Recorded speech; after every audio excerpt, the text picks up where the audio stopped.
Okay guys, so last lecture हमने देखा था अपीयरेंस, डिसअपीयरेंस, उसके बाद हमने देखा था rate of reaction in terms of instantaneous rate. Rate of reaction is defined for 1 मोल। यहाँ तक हमने पढ़ा था, तो इसके आगे चलते हैं क्योंकि इसके ऊपर एमसीक्यू हम लेने वाले हैं। आज हम रेट लॉ को हो सके उतनी जल्दी ख़त्म करने का प्रयास करेंगे। After that we will take few MCQ on the average, instantaneous and rate law. Okay, so rate law क्या होता है, रेट लॉ के बारे में हम अब डिस्कस करने वाले हैं। ओके, चलो, सो रेट लॉ के बारे में हम डिस्कस करेंगे कि रेट लॉ एग्जैक्टली क्या होगा। देखो, रेट लॉ हमारा थर्ड रेट है जिसके बारे में हम डिस्कस कर रहे हैं। फर्स्ट हमने डिस्कस किया था एवरेज के बारे में, सेकेंड हमने डिस्कस किया था इंस्टेंटेनियस के बारे में, इंस्टेंटेनियस रेट, इसके बारे में ऑलरेडी वी हैव डिस्कस। अब हम डिस्कस कर रहे हैं रेट लॉ के बारे में। सो नेक्स्ट इज और third, that is rate law. So rate law के बारे में आज हम डिस्कस करने वाले। ओके, चलो आगे प्रोसीड करते हैं। देखो, एक बात याद रखो, rate law is also the rate. Average हो या इंस्टेंटेनियस हो या रेट लॉ है तो रेट ही, सिर्फ बताने का तरीका डिफरेंट है। Only how we can express that is a different thing. Okay, ठीक है। सो देखो, रेट लॉ के बारे में हम डिस्कस कर रहे हैं। Rate law is experimentally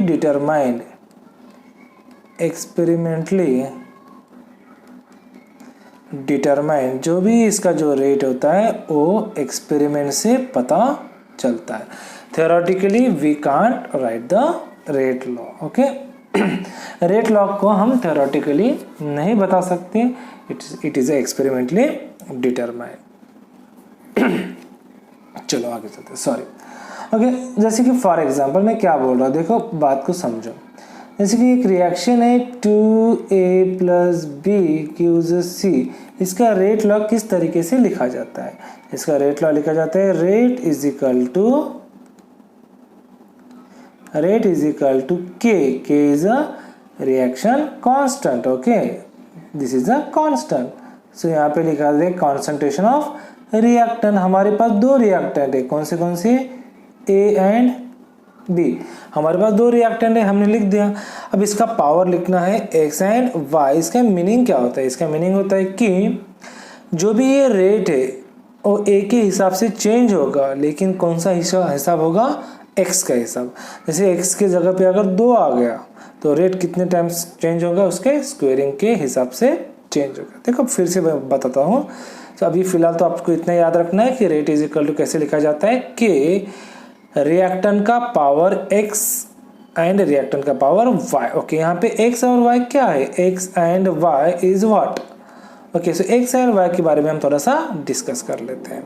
so x क्या है? देखो यहाँ पे x is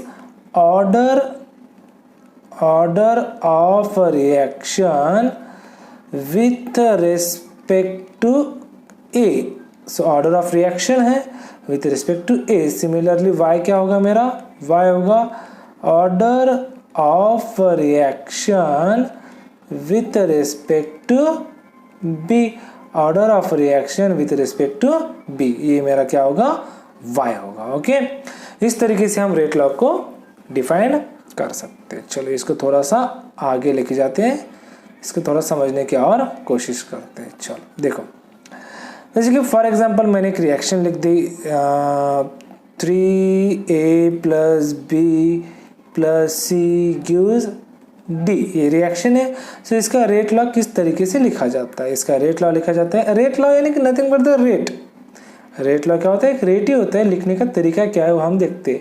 so rate is equal to some constant K।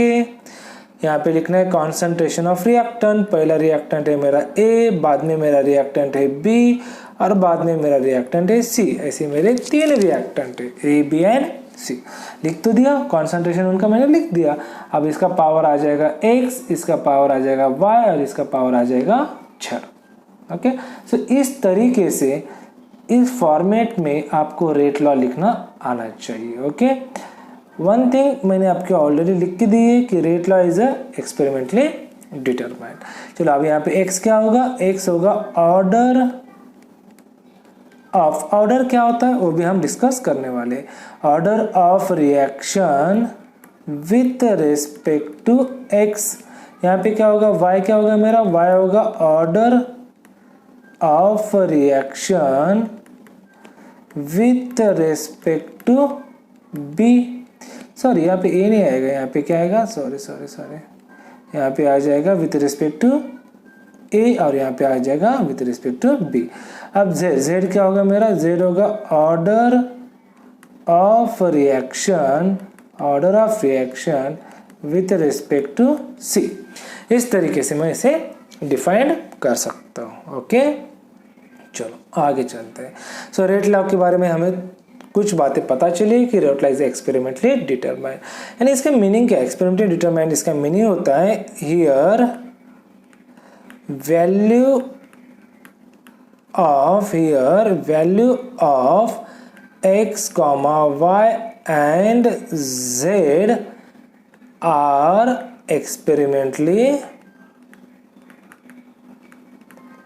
Experimentally find out, जो हमें एक्सपेरिमेंट करके ही पता चलती है। ओके दैट इज, यहाँ पे लिखता है, हम लिख देते हैं कि theoretically, otherwise by using the theory ऐसे लिख देते हैं, थियोरेटिकली की जगह पे थोड़ा सा आसान करते हैं, हिंदी में लिख दीजिए। चलो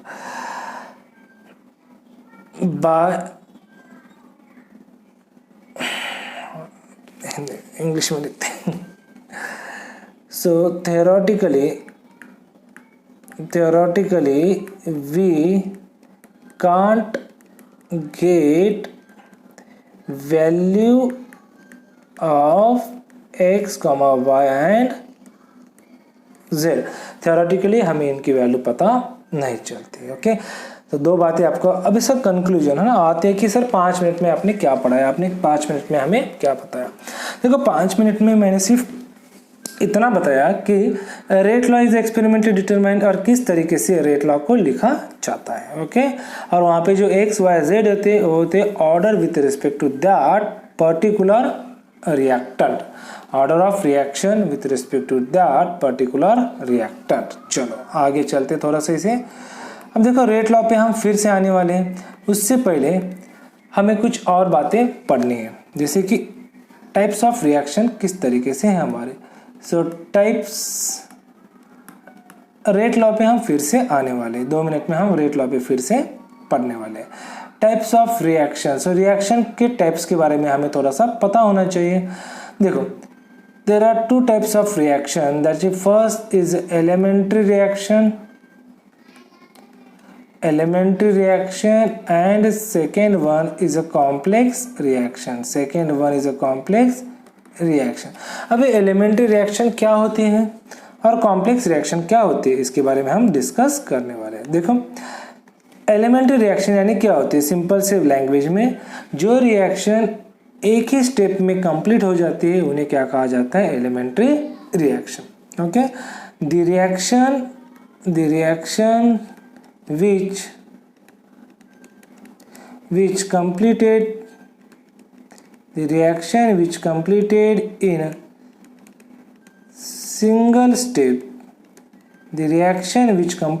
single step, called as elementary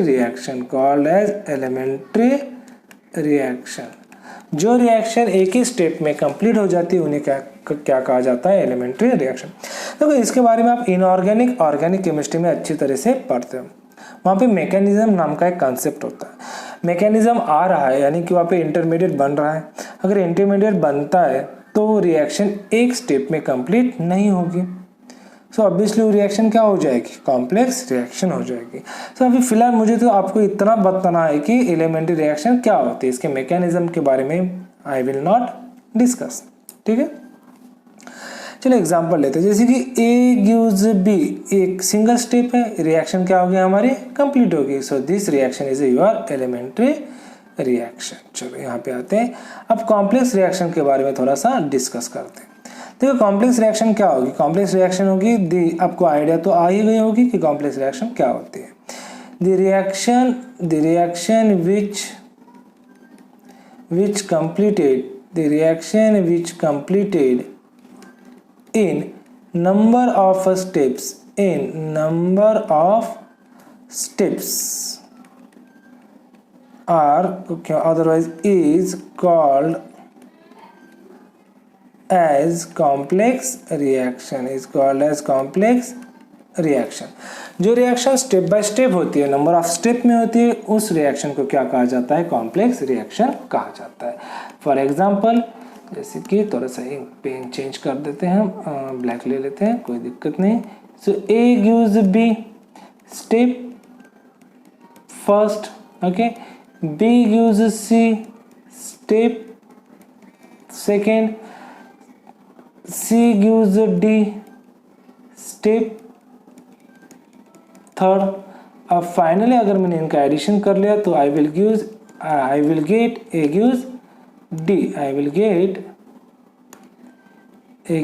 D, so ये मेरी रिएक्शन है ए गिव्स डी। अब ए गिव्स डी रिएक्शन कितने स्टेप में बन रही है, 3 स्टेप में बन रही है, ओके।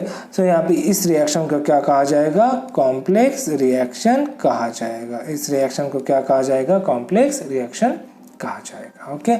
तो मुझे बताओ यहाँ पे बी एंड सी ये 2 चीजें क्या है, ओके, आपका आंसर करेक्ट है, ये 2 है इंटरमीडिएट। इन दोनों को क्या किया जाता है, इंटरमीडिएट कहा जाता है, ओके। इसके बारे में आप इनऑर्गेनिक ऑर्गेनिक में अच्छी तरह से पढ़ते हैं, ओके। चलो आगे चलते हैं, रेट लॉ पे फिर से आते हैं। रेट लॉ ने क्या कहा है उसके बारे में हम थोड़ा सा डिस्कस करेंगे, राइट। रेट लॉ ने क्या कहा है उसके बारे में हम थोड़ा सा डिस्कस करेंगे। सो कॉम्प्लेक्स और एलिमेंट्री रिएक्शन के बारे में हमें पता चला है कि कॉम्प्लेक्स रिएक्शन क्या होती है और एलिमेंट्री रिएक्शन क्या होती है। अब आते हैं रेट लॉ के बारे में। देखो रेट लॉ तो हमने अभी पढ़ा था। रेट लॉ कैसे लिखा जाता है, जैसे कि मेरे पास एक रिएक्शन है 2a + b गिव्स c, और मेरे पास एक सेकेंड रिएक्शन मैं यहाँ पे लिखता हूँ जैसे कि a + 2b गिव्स c। अब आपको इसका रेट लॉ लिखना है तो आप रेट लॉ किस तरीके से लिखोगे, यहाँ पे लिखोगे रेट इज इक्वल टू, यहाँ पे लिखोगे आप rate is equal to k a⁻x और b⁻y। करेक्ट, कोई दिक्कत नहीं, बहुत ही आसान था और आपको आ गया। सो नेक्स्ट यहाँ पे लिखना है तो रेट कैसे लिखूंगा मैं, k a⁻x और b⁻y। इस तरीके से हम रेट लॉ को डिफाइन करते हैं। अब नोट याद रखना है आपको, बहुत ही इंपॉर्टेंट नोट है, IMP नोट है कि मैं क्या कर रहा हूँ। मैं कह रहा हूँ कि if reaction is elementary, we can use stoichiometric coefficient of reactant instead of x and y। अगर रिएक्शन, देखो बात को मैं समझाता हूँ आपको, अगर रिएक्शन एलिमेंट्री है, जो भी दी हुई रिएक्शन है, अगर वो रिएक्शन एलिमेंट्री है तो x और y की जगह पे, x एंड y की जगह पे मैं स्टोइचियोमेट्रिक कोएफिशिएंट को लिख सकता हूँ। फॉर एग्जांपल देखो बात को समझो, जैसे कि रिएक्शन दे दी है मेरे पास a + 2b गिव्स c, एक रिएक्शन है।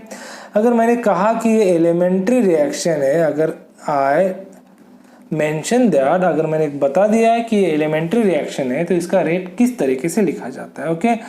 तो इसका रेट लिखा जाता है rate is equal to k a, यहाँ पे क्या होना चाहिए था, x होना चाहिए था, लेकिन x की जगह पे मैं उसका कोएफिशिएंट लिख सकता हूँ। a का कोएफिशिएंट कितना है बच्चों, 1, तो I can write 1 and b यहाँ पे होना चाहिए था y, लेकिन यहाँ पे आ जाएगा 2, यहाँ पे क्या आ जाएगा 2। तो इस तरीके से मैं रेट लॉ को अच्छी तरीके से लिख सकता हूँ, ओके। सो अगर रिएक्शन, देखो मैंने इस 5 मिनट में क्या बताया, मैंने 5 मिनट में बताया कि एलिमेंट्री रिएक्शन क्या होती है और कॉम्प्लेक्स रिएक्शन क्या होती है। ओके, इन दोनों के बारे में हमने डिस्कस किया। अब एक नोट थी कि अगर रिएक्शन एलिमेंट्री है तो एक्स और वाई की जगह पे आप रिएक्टेंट के स्टोइचोमेट्रिक कोएफिशिएंट को लिख सकते हो। देखो यहाँ पे ये जो रिएक्शन बताई हुई है ये रिएक्शन है, एलिमेंट्री रिएक्शन है। अगर एलिमेंट्री रिएक्शन ऐसे बोल दिया है तो x की जगह पे 1 आ जाएगा और y की जगह पे क्या आ जाएगा 2। चलो थोड़ी सी प्रैक्टिस कर लेते फिर से एक बार। देखो अगर ये रिएक्शन दे दी है कुछ 3w plus 2y gives z। अगर बता दिया है कि एलिमेंट्री रिएक्शन है, कौन सी रिएक्शन है हमारी एलिमेंट्री रिएक्शन, तो इसका रेट लॉ किस तरीके से लिखा जाएगा, rate is equal to k concentration of w concentration of y। चलो पावर बता दो मुझे, पावर क्या आ जाएंगे, w पे पावर कितना आ जाएगा 3 और y पे पावर कितना आ जाएगा 2। सो इस तरीके से मैं रेट लॉ को डिफाइन कर सकता हूँ for the elementary reaction. Okay, अब देखो अब क्या होता है अगर उन्होंने नहीं बताया कि एलिमेंट्री है, if they don't mention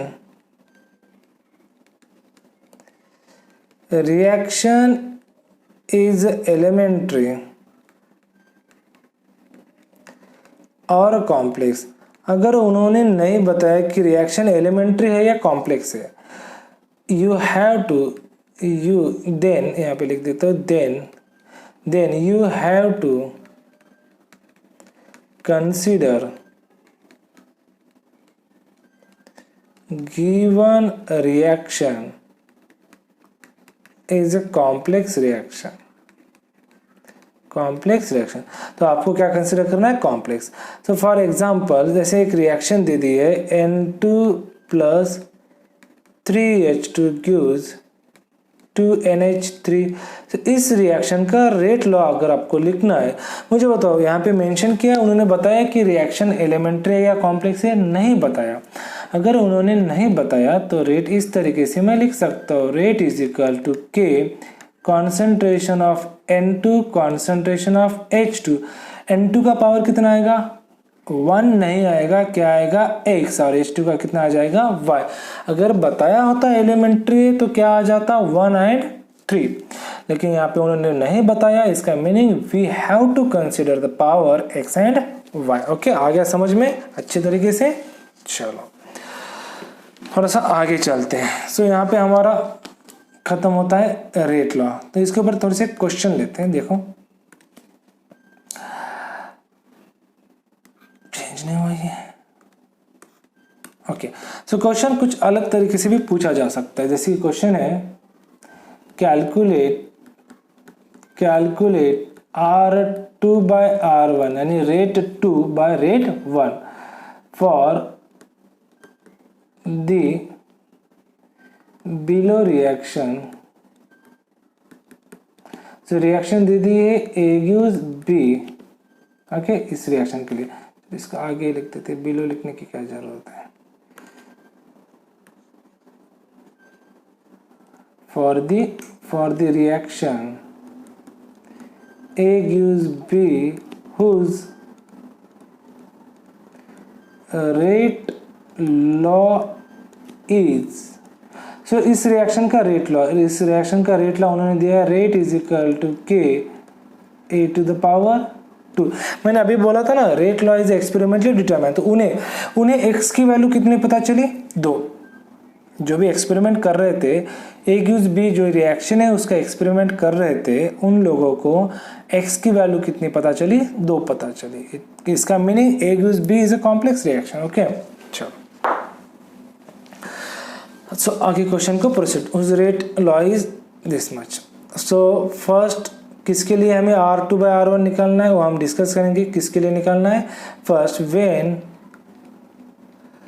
concentration of A becomes double. जब मैं A की कॉन्सेंट्रेशन को बढ़ा दूंगा, ट्वाइस कर दूंगा, तब R2 by R1 क्या आ जाएगा, इसके बारे में हमें पता करना है। ओके, किसके बारे में पता करना है? R2/R1 के बारे में। कब? जब A बिकम्स डबल। जब मैं A को डबल करूंगा तो R2/R1 क्या आएगा, ये हमारा क्वेश्चन है। सेकेंड भी उसी में इंक्लूड करते, when concentration of A becomes 1/4, कितना कर रहे हैं हम? 1/4, यानी कि हम उसको 1/4 कम कर रहे हैं। A की कॉन्सेंट्रेशन का हम कम कर रहे हैं। कितना कम कर रहे हैं? 1/4। तब R2/R1 क्या आएगा, इसके बारे में हम डिस्कस करेंगे। चलो तो क्वेश्चन को सॉल्व करते हैं। ब्लैक पेन लेके देखो, मुझे बताओ रेट, मैं इसको R लिखता हूँ। R इज इक्वल टू क्या है? K/2 they have given, so given information. So R1 कितना आएगा? R1 आएगा K/2। हम एक इनिशियल को A ही लेके चलते हैं, एक A ही कॉन्सेंट्रेशन लेके चलते हैं इनिशियल को। ओके, R2 क्या आएगा? R2 आएगा, चलो लेके चलते इसके A1 लेके चलते, कोई दिक्कत नहीं। R2 आएगा A⁻²। लेकिन मुझे बताओ यहाँ पे उन्होंने क्या बताया? उन्होंने बोला है कि कॉन्सेंट्रेशन बिकम्स डबल, यानी कि A2 इज इक्वल टू क्या है? 2 टाइम्स A है। A2 इज इक्वल टू क्या है? 2 times A। So put this values here, we get the answer automatically. So R2 is equal to क्या आएगा बच्चों? R2 इज इक्वल टू आएगा K। A2 की जगह पे मैं क्या लिख सकता हूँ? 2A1। सो 2A1 का स्क्वायर। तो देखो इसको सॉल्व करना बहुत ही आसान सी बात है। सो R2 मेरा आ गया था K 2A1 का स्क्वायर एंड R1 मेरा क्या आ गया था? K A1 का स्क्वायर। सो मुझे निकालना है R2/R1। So I will divide अगर मैं करूंगा तो K क्या हो जाएंगे? कैंसल। A भी क्या हो जाएंगे? कैंसल। तो मुझे मिलेगा 2 का स्क्वायर, तो यहाँ पे क्या आ जाएगा? 4। तो योर आंसर इज 4। तो रेट कितने टाइम्स बढ़ेगा? 4 टाइम्स। चलो मैं इसको थोड़ा सा इलेबोरेट करता हूँ आपको। देखो रेट उन्होंने दिया था KA का स्क्वायर। सो A की वैल्यू को अगर मैं ट्वाइस कर रहा हूँ तो मुझे कॉमन सेंस है, A की वैल्यू को अगर मैं ट्वाइस कर रहा हूँ तो रेट कितने टाइम्स बढ़ेगा? ऑब्वियसली कितने टाइम्स बढ़ेगा? 4 टाइम्स बढ़ेगा, क्योंकि उसका क्या है? स्क्वायरिंग। तो आंसर तो 4 ही आना था। चलो बी को सॉल्व करते हैं। सो बी में मैंने क्या किया? मैंने A की रेट को कम किया। कितने टाइम्स कम किया? 1/4 टाइम्स। सो मुझे बताओ R2/R1 क्या आएगा? सो K तो कैंसिल हो जाएगा, यहाँ पे आ जाएगा 1/4 का स्क्वायर, यहाँ पे आ जाएगा 1 का स्क्वायर। आप बच्चे नहीं हो, बड़े हो चुके हो, तो आपको इतना तो आ ही जाएगा। सो 16, ये कितना आएगा? 1/16। So rate decreases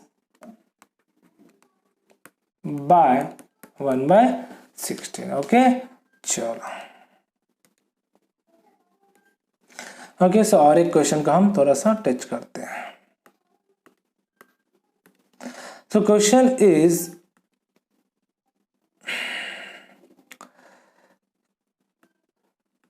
calculate R2/R1 नहीं देते, R2/R1 if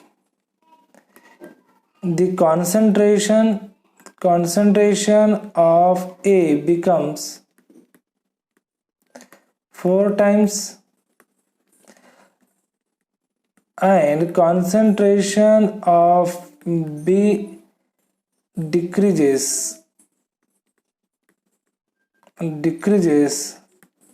1/2, यानी कि half times. Okay, for the following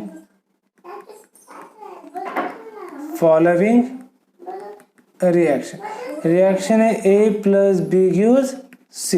तो इसका रेट लॉ उन्होंने दिया है, rate is equal to K A का स्क्वायर दिया है और B का पावर 1 दिया है। तो इस तरीके से उन्होंने रेट लॉ दे दिया है। ये हमारा क्वेश्चन है। तो क्वेश्चन को मैं थोड़ा सा और समझाने की कोशिश करता हूँ। देखो हम A को कितने टाइम्स बढ़ा रहे हैं? 4 times. A2 is my 4 times A1 और B2 को कितना घटा रहे हैं? हम घटा रहे हैं 1/4, यानी कि हाफ, 1/2 ऑफ B1। इस तरीके से बोला है। तो पूछा है रेट का रेशियो निकालो, initial versus final versus initial. So देखो R2 यानी कि रेट 2 कैसे होगा? K सॉरी मोबाइल गिर गया। So k a to the power 2 and यहाँ पे होगा b टू द पावर 1, और r1 क्या होगा, r1 होगा k a1 the power 2 and b1 the power 1, इस तरीके से होगा। बस इनका रेशियो ले लो, you will get the answer. बहुत ही आसान तरीके से आपको ये रेट लॉ समझ में आ गया। Okay, r2 bye r1, are के तो कैंसिल हो गया। अब यहाँ पे a2 है, a2 कितने टाइम्स कर रहे थे हम, 4 टाइम्स, so 4a1 का पावर 2, और b को हम घटा रहे थे हाफ, पावर 1। यहाँ पे है हमारा a1 का पावर 2 और यहाँ पे हमारा b1 का पावर 1। आप लेक्चर को थोड़ा सा रिवाइंड करके भी देख सकते हो। ओके, तो यहाँ से a और b क्या हो गए, कैंसिल। तो क्या बचेगा हमारे पास बचेगा 4 का स्क्वायर और यहाँ पे बचेगा हाफ। 4 का स्क्वायर कितना आ जाएगा, 16, और यहाँ पे हाफ, तो आंसर आ जाएगा 8। सो r2 बाय r1 का आंसर क्या आ गया हमारा, 8। ओके गाइज, आज के लिए इतना ही काफ़ी। यहाँ पे नेक्स्ट लेक्चर में हम बहुत सारे MCQ सॉल्व करने का प्रयास करेंगे। Thank you so much, have a nice day.